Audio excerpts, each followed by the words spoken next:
Throughout my 20s, I've spent time in prison for guns, drugs, and cannabis cultivation. I've been to HMP Birmingham, HMP Ramsey, HMP Dovegate, HMP Sudbury, HMP Hewell. Prison is everything bad that you think it is and more. So if you're wondering, is it really that bad? Yes, it is. Can I really get my face slashed? Yes, you can. Nothing can prepare you for how bad prison will be, and my only advice is you avoid that place at every cost. Prison officers are one of the main lines of getting stuff into prison. Prison officers will bring heroin into the prison, mobile phones, even weapons.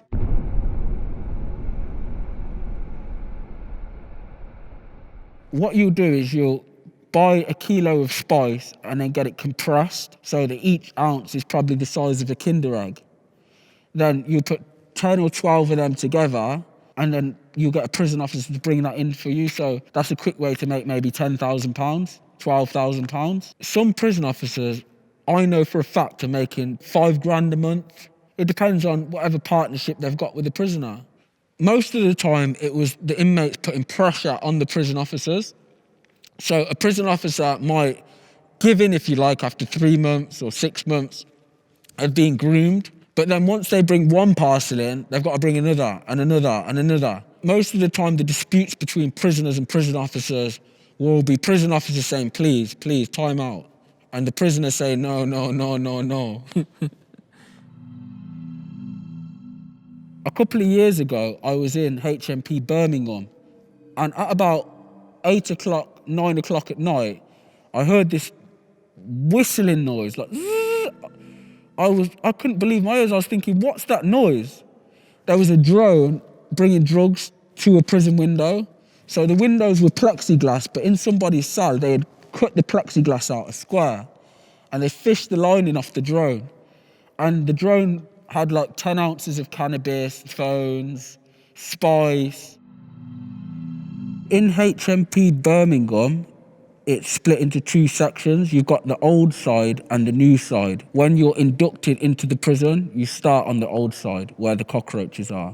I don't think nothing could prepare you for living with cockroaches and insects in your room. I remember one time in HMP Hewell, there was a disagreement over an illegal mobile phone.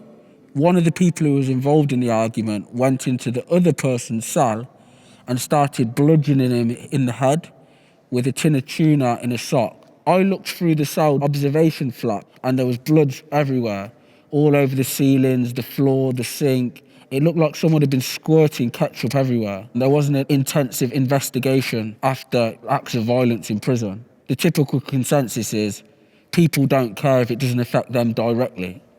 I think that the general public should know that prison is a business. And if you are involved in crime, you are susceptible to be an integral part of someone's business, which is prison. I saw companies that were operating within the prison grounds, employing prisoners to further their business. Prisoners were being paid £10 a week to work 5 days a week in these workshops. It was beyond belief to me that these businesses were allowed to operate on a prison grounds and then pay this cheap slave labour, if you like. This is a level of corruption. The prison establishments are not geared to help prisoners to succeed upon their release or during their time in prison. I definitely think that people of African descent and minority backgrounds, I think that they're dealt with harsher. I was reading yesterday on the news, somebody who got prosecuted for third strike burglary received under 4 years in prison. I received 5 years in prison for growing 88 cannabis plants. The justice system, it kind of doesn't make sense sometimes. I think in order to improve the prison system needs to be more focused on rehabilitation and less focused on human deprivation and providing cheap labour. So I mean that there should be a lot more reading done in prison. There should be a lot more reform education. So empowering people's minds, giving people an alternative way to earn money, allowing people to gain qualifications and documentation that will allow them to succeed upon their release. Anything that could result in my imprisonment isn't worth my while.